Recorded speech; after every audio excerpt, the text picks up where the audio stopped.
Hello and welcome to Keeping It Young podcast, conversations about marriage, family, and ministry life. My name is Dave. And I'm Bethlie. And we are the Youngs. We're so glad that you've joined us. Thanks for being a part of the Keeping It Young podcast family. We are so grateful for all of you that listen every week and reach out to us and connect with us and encourage us.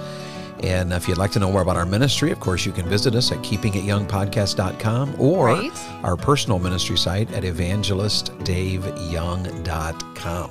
Right. And on there, if you go there, you can look at our itinerary. Yes, you can. And you can come see us on the road if we're somewhere near you. And we have met several recently who are like, you know what? I've never met you before, but I listen to you all the time. We've had people say to us just recently, they're like, our daughters recognize your voice because they hear it all the time, or our kids listen to you. And so anyway, we get to meet you, and we do love that. We love to meet the people who listen. Yeah, I had a teenager in a chapel recently tell me, he's like, I knew your voice because my mom listens to you all the time.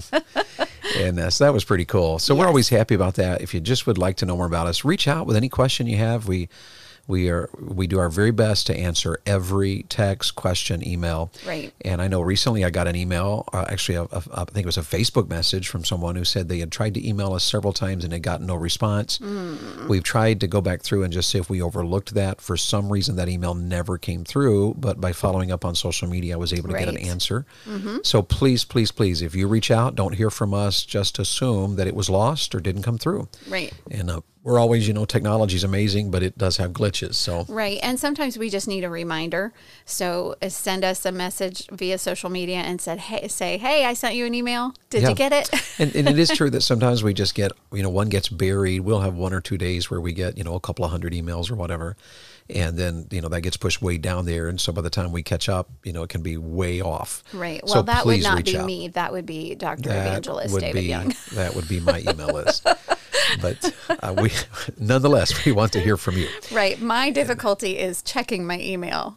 Every once in a while, David will be like, did you get that email I forwarded to you? And I'm like, no. No, but I'll go look. But it's because I haven't checked. Yes. So we do work at this. We work at it. All that to say, we would love to hear from you. Yes. And we hope you're doing very well. Yes. And our family's doing very well. For you that, keep track of our family and everything, we're very thankful for our 3 marrieds, our college kiddo, and our high schooler.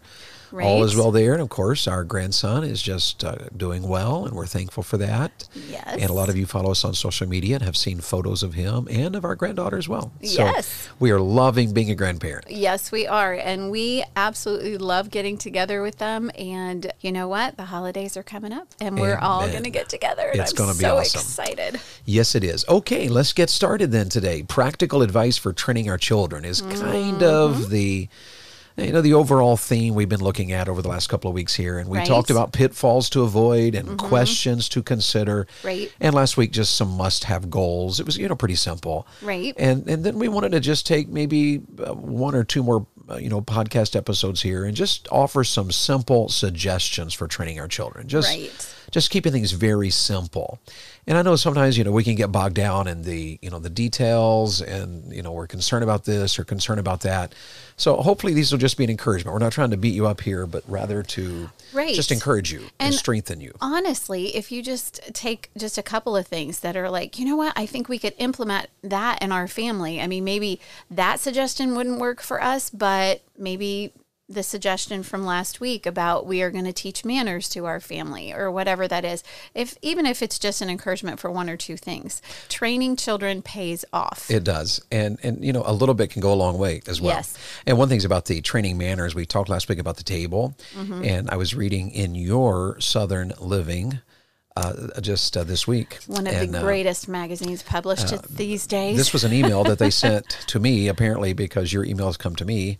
Well, you are the one who ordered it. I was the one who ordered it for you, so that's why. But one of the things they talked about was that one of the failures in homes in recent generations has been the removal of the table. Yes. And they were even talking about the great room, which we love. We love, a huge room. But they said that every home, one of the things that's recurring is that families are starting to desire a room to sit and talk and eat. And I found that very interesting because we, although we kind of had an open there, we do have a definite dining room. Yes. And that is just huge. So moms and dads, that's a simple matter, but even the culture we're living in is starting to be aware this makes a difference, and this is important. It does. The family table is so important. And can I just say, it's one of the best things that has ever happened in our home. We just love it. We absolutely love lingering at the table. And so make good food and lots of it, and good coffee and hot tea and sweet tea, and just enjoy family time around the table. What an opportunity to train and teach and be a family. And I think on that note, we should get going here so that we can have one of those cuppas and maybe something here in just a minute. Probably that's what we should do. So simple suggestions. What she's telling me is to stop rambling. And so let me stop rambling here and go to simple suggestions for training our children. And here's the first one. Bethany, I just want to suggest to you, develop routines. Yes. Rather than, continually reinventing the wheel and frustrated about this and frustrated about that. Work diligently just to develop routines. What a helpful part of training children. Absolutely. And there's sometimes people think of routines as times. And let me see if I can explain that. I don't mean times, but rather I mean steps. Sometimes we eat every day at the same time. Right. Our kids go to bed every night at the same time. So you're not talking so much that your routine needs to be so regimented, like we always do this at this time. Yeah, you're there's a place for that. It's just, this is bedtime. This is what we do at bedtime. This is what we do at bath time. So what we mean is not the time itself that's the focus, but the steps that are involved in the times that we set as routines. Yes. And so that's what we focus on, as in, the idea of, well, let's get, if your kids are small, the idea, let's get ready for bed can be a beautiful routine that involves quiet hearts, devotions, training in so many areas, connection, listening to each other for a few moments, memorizing a verse together. Right, maybe reading a story. Reading together. There's just so many things that can go into, there's a time there. We go to bed, but make it a routine time to where the steps involved are actually helpful to both you and the child. Right, it's enjoyable. And it's part of the training as well. And so that's what we mean. We talk about developing routines. Yes. The steps. So getting ready for bed, or even in things like, it's time to come to the table. Yes. It's time to come to the table. The routines involved in that should be just a give, it's a gimme. It's just the way it is. So what do you do when it's time to come to the table? Well, you respond immediately to mom's voice because the food is hot, it's prepared, it's ready to eat. Right. So you got to stop what you're doing. If that means shutting down an incomplete video game. That one's a hard one. They will survive. An incomplete video game is inconsequential to anything. It makes no difference at all for anything.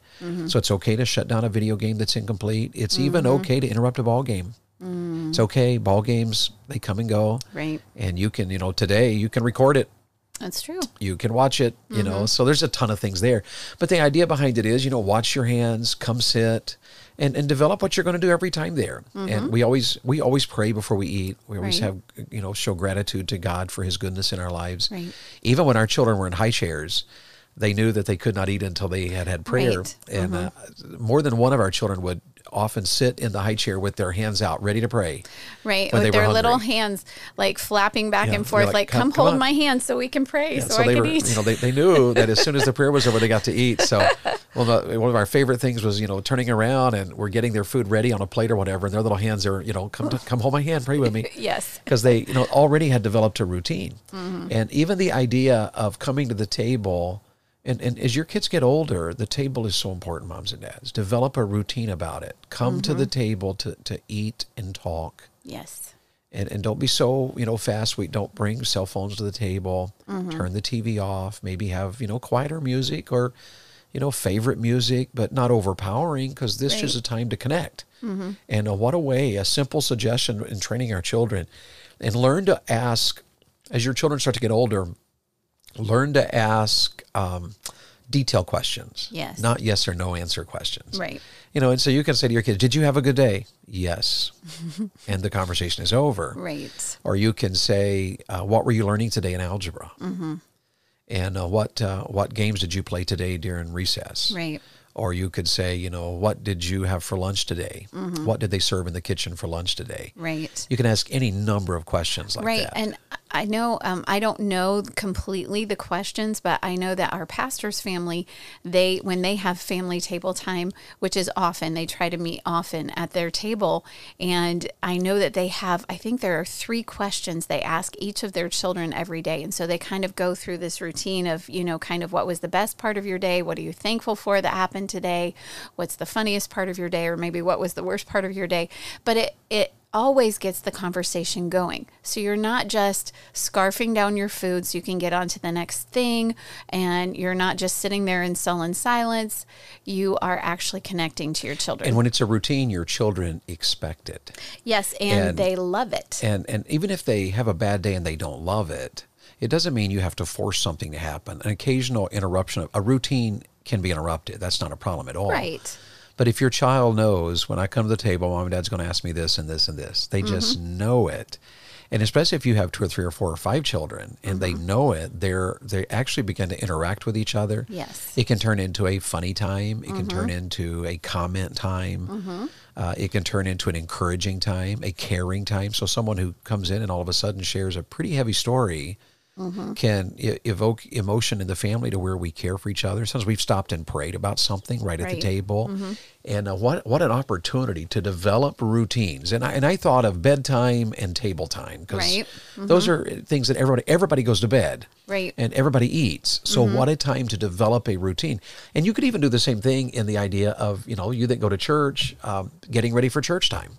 You know, what happens on Saturday night, make it a routine. What happens on Sunday morning? What do we, sometimes we'll be with folks, and we were recently eating with a family in a church, and they said something about Dad makes breakfast every Sunday morning while we're getting ready for church. Yes. And so that was kind of a, you know, the family all commented on it. You know, this is what Dad makes, and apparently makes the same thing every Sunday morning. Right. But it's something the family commented on. Right, and they love it. They love it. It's become part of their family culture. Part of their culture, part of the special events of preparing to worship on the Lord's Day. Yes. And so develop routines. Yes. And that is some of you know, we're talking a lot about older children, but when your kids are little, bedtime routines were so important for our family. They are, and they're just precious times because that's your cuddle time, that's your story time, that's your have devotions time. That's where you have conversations with your children that you just never think you're going to have, but they ask those questions about the Lord and the Bible and Bible stories, and you just have those wonderful, wonderful connect times. And you can make phenomenal memories. Your Bethlie told me that was at a ladies' conference recently, and one of the speakers, who's a really close friend of ours, was telling about when her little boy was 3 years old, when she was teaching him about Adam and God making Adam out of the dust of the ground and breathing into his nostrils the breath of life. Yes. I mean, the kid's a teenager now, so you're going back a number of years here. Yes. But she told the story how that she said to him, you know, very dramatically, and you know what his name was. And her little 3-year-old jumps up and very incredulously, he's so excited, he goes, Darth Vader? And I loved that story, because if there hadn't been that routine, that memory would never have occurred. Yes. And there would not have been that time to laugh years later. By the routine is what brought joy, brought victory, brought encouragement, brought fun. The routine is so important. So look for ways to develop routines. And can you think of others? I mentioned church. Well, I was thinking, and this is going to sound kind of funny, but bath time. Yes. And this is hilarious because we're talking younger children. We are taking your younger children who still need you to help them get clean. That's what we're talking about. And I have had so many young mamas saying to me, you know, bath time, it's just such a chore for them. And my heart goes out to you. I know that it does take time. We had several babies right in a row too, and so there was just it does take time, and it takes maybe some planning, and maybe you could just make it a routine. Then it could be something that maybe you don't do every day. We did do bath time every day because we liked the way our kids smelled when they were all clean. We felt like they felt more refreshed and relaxed. And I'll jump in here and say that it was part of our routine. Oh, yes. A bath time every day was part of our routine, especially since we had church every night in our revival meetings. And that was a time where the children could relax. Okay, so have a little calm down time. We're getting clean. We're going to get dressed. Right. Daddy's going to, goof around with us here a little bit while we're getting ready. Yep. It was a massive connection. Bath time was so important to our children. It was, and it can be fun for your kids. I think probably we're just so busy that running that tub full of water and getting the child in there and getting them all scrubbed up and getting them out and dry and dressed, it's just, another little chore that mom has to do. But if you make it just part of your routine and make it fun, let them play in the bathtub a little bit. Do those bubbles. Maybe get them some of those toys that they can draw on the tub with or whatever. I don't know what you would like to do, but make it just a routine time where it's not such a chore to you and it's fun for the kids and it accomplishes something that is necessary. Absolutely. You know what, girls? Your kids are going to have to take a shower when they get older. Why not just instill that in their routine as a mom? And then when they're a teenage boy, they're not surprised when you're like, you need a shower, go get one, and then when they're an adult and they're at Walmart, they have already had their shower, where there's so many people at Walmart that need a shower these days. Don't be that person. Don't train your child to be that person. Wow. That turned dark, y'all. Just turned dark real fast. Oh, no. Two things I would say there. One is that sometimes our culture says we're so busy, we don't have time to bathe our children or whatever. Can I just, the culture, I think, has used the word busy when we probably should be using the word distracted. Because so many times, I just saw an article today that said the average person spends at least 2.5 hours every day on social media. Oh, my goodness. It's 2.5 hours.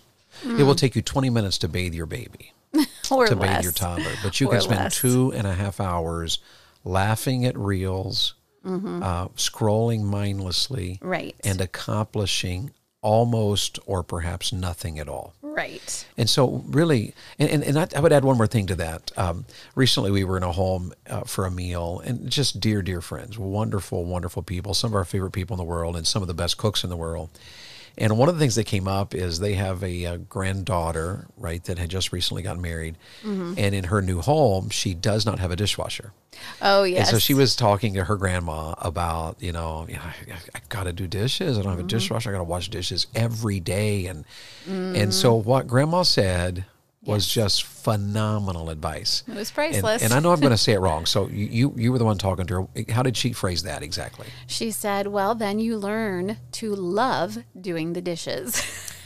And you know what, my friends, Bethlie came and told me that, and I was like, that really is profound. Right. It's you so have simple. to do the dishes. So instead of spending every day going, oh my word, I hate doing dishes. I hate having to bathe the baby. I hate having to clean up the toys. I hate doing laundry. Yes. When you change your whole mindset to, you know what, I just love doing dishes. I just love doing laundry. I just love bathing the baby and spending that interaction time of talking and washing their hair and listening to them giggle and be silly. And it is such an important thing to develop routines. Bath time's a big one. It is. And what David was saying about all the social media and everything, I do think that sometimes parents are just like, the mom, maybe she's been home with the baby all day and they've just gone through dinner time, and sometimes that can be a little bit stressful trying to get the children to eat, and you've got to clean everything up, and you're just like, you know what, let's just put them in bed. I don't have time. I don't have the energy for a bath. Let's just put them in bed.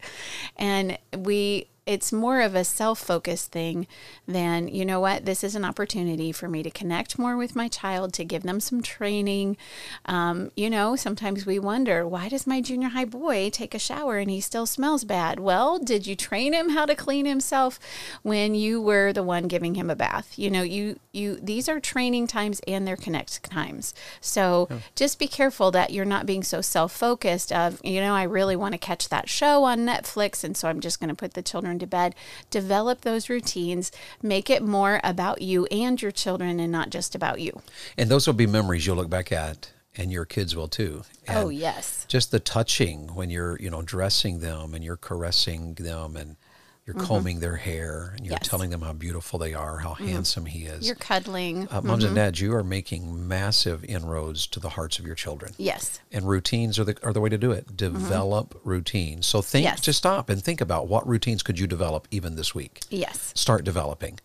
And those were phenomenal times. One of the reasons we were able to do what we've done through all the years is we simplified things down to simple routines that were fun and enjoyable. Right. And they had to be done. So we put them into routines, and they've turned out at this stage of our life to be incredible assets in our parenting and now in our adult children's lives as well. So there's another one here. I think we have time for one more. It's just some simple suggestions. Did you have anything else to add to the idea of routines? No, I don't think so. Okay, then let's throw the second one in here and close out for the day. Simple suggestions for training our children. Number 1, develop routines. Number 2 is simplify. Simplify. Right. Get that word in your heart and your thinking. Simplify. Yeah. One of the things that we've observed about our culture is our culture complicates everything. Yeah. We have too much. Too much toys, too much social media, just too much clothes, too much clutter. Right. We have too much schedule. That's very true. And when we simplify things down, let's just slow down. The idea of simplify is less and slower. Less and slower and calmer and quieter. Right. It's just easy. You know, one of the things we did, being on the road, we travel all the time. And so coming home, means that, we're not home a great deal. And so you're going to walk into a house and, there's got to be cleaning and there's things we got to do. By simplifying our life down, it just made these transitions that we have to do between we're on the road, now we're home, now we're back on the road, we're packing, we're unpacking. The simplification is what helps all of that to work. Right. And when we lived in an RV, 16 years, we lived in a 40-foot RV with our children. And we traveled to many of your churches. And some of you have seen our RV parked in your church parking lot while we were serving at your church or ministering. And, our children, we would always, tell our children they had the largest playgrounds of all of their friends because the church playground was the playground they used. Right. And, there were so many, we tried to make it super positive. But keeping things simple is what made that lifestyle possible. We simplified clothing so that our children knew what they were going to wear on Monday and Monday night. We weren't weird about it, but we just had to because we had limited space. Right. And we just proved that you can have less toys and your children still be delighted about it. Right. And so your kids don't have to have all the latest, the coolest, the funnest, the best, the biggest, the brightest, the hottest stuff. Right. Just keeping things simple. When our kids were younger, we had boxes in storage, and in the RV, they could have toys, and then later books. Books was a big one. Even when our children were, like in early elementary school, they always had to have our books with us. So we had a whole drawer full book, just for books. And but keeping those things the way that we did. Keeping it simple where our kids could bring a toy, and then when we were home for a certain amount of time, we would go to storage. Right. And we had a garage that we rented that was full of all of our, winter clothes, spring clothes, fall clothes, toys. Each kid had boxes. And one of the highlights they look forward to was taking an old toy that they've played with, ready to put it away for a while, and go to storage and get out a new toy. And it's a toy that we didn't spend any money. It's one that's been in storage for a while. Right. And that simplification makes a huge difference. It does. Maybe simplifying a meal, to where you don't have to, cook the largest meals, but keeping things simple so that you have the time to sit, to talk, to listen. Simplify cleanup. And, as our kids got older, we cleaned up all together so that the meal was prepared. We sit down, we eat the meal, and then we all clean it up. And what's the old saying? Many hands make light work. Yes, makes it go fast. And so we could move it right along. And it was a delightful thing. What would you add to the idea of simplify? I think that's just good. You've written down here in the notes, less clutter.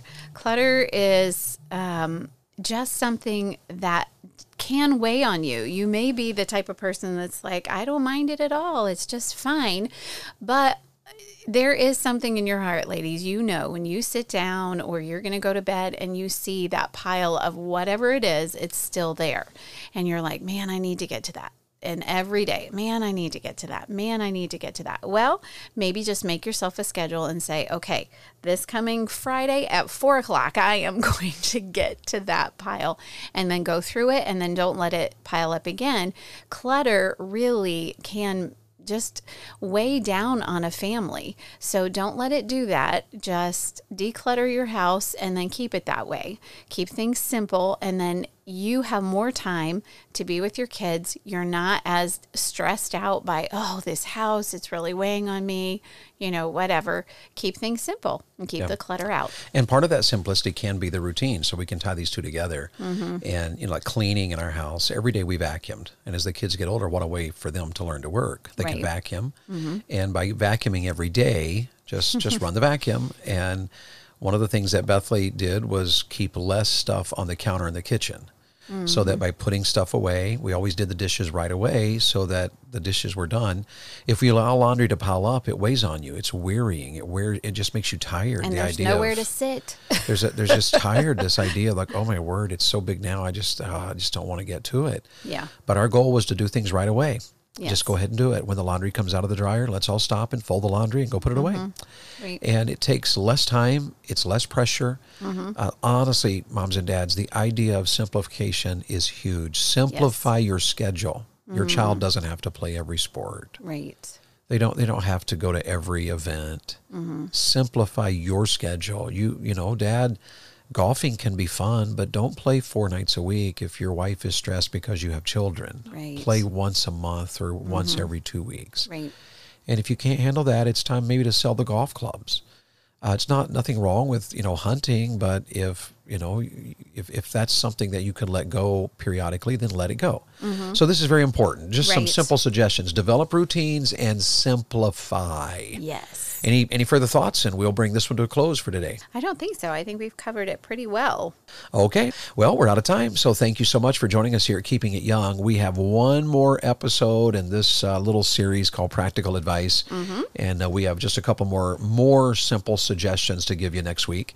And then we are making plans for some new topics here in weeks ahead. We're going to be talking about Christian weddings and preparing our children for weddings and why they're important and what the traditions are and why we ought to reconsider some of the things we're doing today that can undermine Christian weddings.